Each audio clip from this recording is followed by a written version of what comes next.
Good morning বন্ধুরা, তোমরা সবাই কেমন আছো? আশা করছি অনেক অনেক ভালো আছো। আমি অনেক ভালো আছি তোমাদের ভালোবাসায়।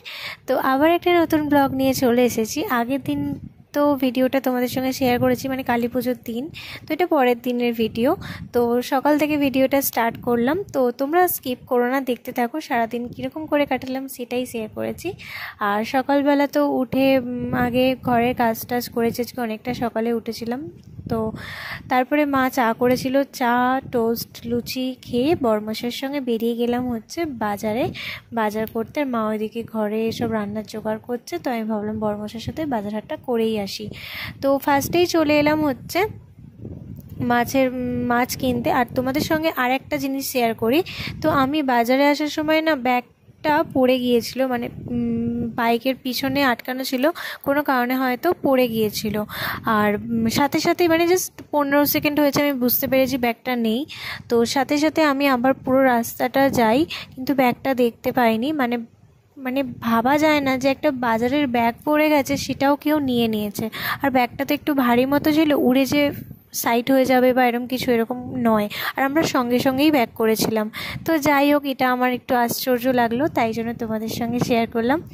তো এখানে মাছ কিনে, আলু পেঁয়াজ আরও টুকটাক সবজি কিনে ঘরে চলে গেলাম। তো এখানে সবাই বসে টিফিন করছিল, মা বাপি দিদিমা সবাই। আর বড়মশাই দেখো এখানে কার্টুন দেখতে দেখতে খাচ্ছিল। তো যাই হোক, তারপরে একটু লেবুর শরবত করেছিল মা, ওটাই বড়মশাইকে ঘুম থেকে ডেকে মানে আর কি দিচ্ছিলাম। ও প্রচণ্ড ঘুমে ব্যস্ত, কারণ সারা রাত জেগেছে যেহেতু। তারপরে দেখো খাবার দাবার নিয়ে চলে এসেছি একেবারে। ছিল হচ্ছে মেনুতে ভাত, টকের ডাল। ভাতটা খালি আমি বসিয়ে দিয়েছিলাম, বাদবাকি টকের ডাল। আর এদিকে পেঁয়াজি বেগুন, এটা আমি আর বাপি মিলে করেছি। আমি ছেড়ে দিচ্ছিলাম করে, বাপি ভাজছিল।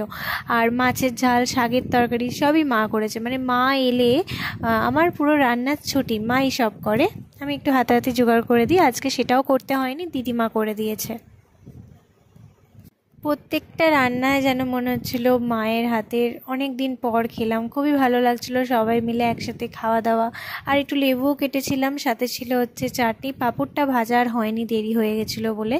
তো যাই হোক, সবাই মিলে খাওয়া দাওয়া তো করে নিলাম। বর্মশাই ক্লাবে চলে গেল, আর আমি এদিকে দেখো নিচে এসে ওয়েট করছি। মাও বসে আছে, কখন আইসক্রিম গাড়িটা যাবে। ওর গলা মানে কাকুটার গলা শুনতে পেয়েছি, কিন্তু আইসক্রিম কাকুটাকে দেখতে পাচ্ছি না। 3:30 থেকে 4টের মধ্যেই যায়। তো এখানে দেখো আইসক্রিম নিচ্ছি। এবার আমরা সবাই মিলে গরমের দুপুরে খাওয়া দাওয়ার পরে আইসক্রিম খাবো। জাস্ট মানে ওয়াও লাগে এই মুহূর্তটা। তো আইসক্রিম তো দুপুরবেলা খাওয়া দাওয়া করে বাড়ির সমস্ত কিছু যা যা কাজ ছিল সব মাই করে দিয়েছে আজকে। তারপরে সন্ধেবেলা একটু ফল কেটেছিল, ওটা খাচ্ছিলাম। আর এখানে মা আবার সন্ধেবেলা চা করতে, চা অল্প করে খেলাম। খেয়ে দিয়ে বেরিয়ে পড়লাম হচ্ছে ঘুরুঘুরু করতে। না ঘুরুঘুরু করতে না, বড়মশাইয়ের মানে স্যালারি ঢুকেছিলো, তো ওই জন্য ও টাকা তুলতে গিয়েছিলো এটিএম থেকে। তো আমিও গিয়েছিলাম ওর সাথে, ভাবলাম একটু ফুচকাও খেয়ে আসি। আর মা বাপি দিদিমা যেহেতু চলে যাবে 9টা 9:30-র মধ্যে চলে যাবে, ওই জন্য আর বললো যে কেউ ফুচকা খাবে না, কারণ আমরা বেরিয়েছিলামই 8টার পর।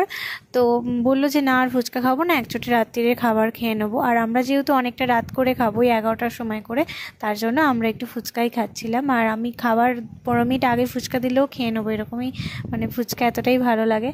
তো আমাদের জন্যই মায়েরা ওয়েট করছিল কখন আমরা বাড়িতে যাব। তারপরে যাওয়ার পথে একটু ঠান্ডা কিনে নিয়ে চলে এলাম, ভাইয়ের জন্য একটা, আর আমাদের সবাই মিলে খাবো বলে। আর দেখো এখানে মা বাপি এবার রেডি হয়ে নিয়েছে, এবার তো চলে যাবে। আমার তো ভীষণ মনটা খারাপ হয়ে যাচ্ছিলো। মানে একসাথে সবাই মিলে একদিন হলেও মজা করলাম, একসাথে খাওয়া দাওয়া করলাম, কত গল্প। সন্ধেবেলা ছাদে বসে গল্প করা, সারা রাত আমরা সেদিনকে ছাদে শুয়েছিলাম কালী পুজোর দিনকে। 4টের সময় আমাদের ঘুম ভাঙতে আবার নিচে গিয়েছিলাম। খুব মজা হয়েছে, মজাভাবে কাটিয়েছি। একসাথে টিফিন করা, একসাথে আনন্দ করা। তো এই মুহূর্তগুলো যে মানে মিস করব, এটাই ব্যাপার। তো মা বাপি চলে যাবে, জানি কাছেই, যখন ইচ্ছে আমি চলে যাব, কিন্তু আর তো সেরকমভাবে সবসময় যাওয়া হয় না। তো মন খারাপ হলেও কিছু করার নেই, মা বাপি দিদিমাকে টোটোয় তুলে দিতে এলাম আমি আর বড়মশাই। তো মারা চলে গেল আর আমরা এখন বাড়ি ফেরার সময় একটু দেখো ঢং করতে করতে ভিডিও করতে করতে বাড়ি ফিরছিলাম। তো যাই হোক, আমি বাড়ি গিয়ে মায়ের যে মাখা ভাতটা ছিল, মানে মা আমার জন্য দুগাল রেখে দিয়েছিল, আমি তখন আর খেতে পারিনি। তো ব্যাগফ্যাগগুলো গুছিয়ে দিচ্ছিলাম একটু, ওই জন্য তো সেটা খেয়ে নিলাম। আর রাত্রিবেলা বসেও আমরা ডিনারটা সেরে নিলাম বড়মশাইয়ের আমি ওই 11টার সময় করে। তো চলো এখানে ভিডিওটা শেষ করছি। ভালো লাগলে লাইক কমেন্ট শেয়ার করে সাবস্ক্রাইব করে পাশে দেখো। নেক্সট ভিডিওতে দেখা হচ্ছে, ততক্ষণ তোমরা সুস্থ থেকো, ভালো থেকো। আসবো আবার একটা নতুন ভিডিও নিয়ে। আর হ্যাঁ, তোমরা অবশ্যই কমেন্ট করে বলো যে ভিডিও কেমন লেগেছে। কমেন্ট করে না বললে আমি তো বুঝতে পারবো না। আর হ্যাঁ, অবশ্যই কিন্তু সাবস্ক্রাইব করে দিও, সাবস্ক্রাইব করে পাশে থেকো। তোমরা পাশে থাকলেই আমি এগোতে পারবো, তোমরাই সব। তো আমি তো সবটাই তোমাদের সঙ্গে শেয়ার করি, কি করছি না করছি, ডেলি তো ব্লগ আমি তোমাদের সঙ্গে শেয়ার করি। তোমরা কিন্তু অবশ্যই সাবস্ক্রাইব করে দিও। টাটা।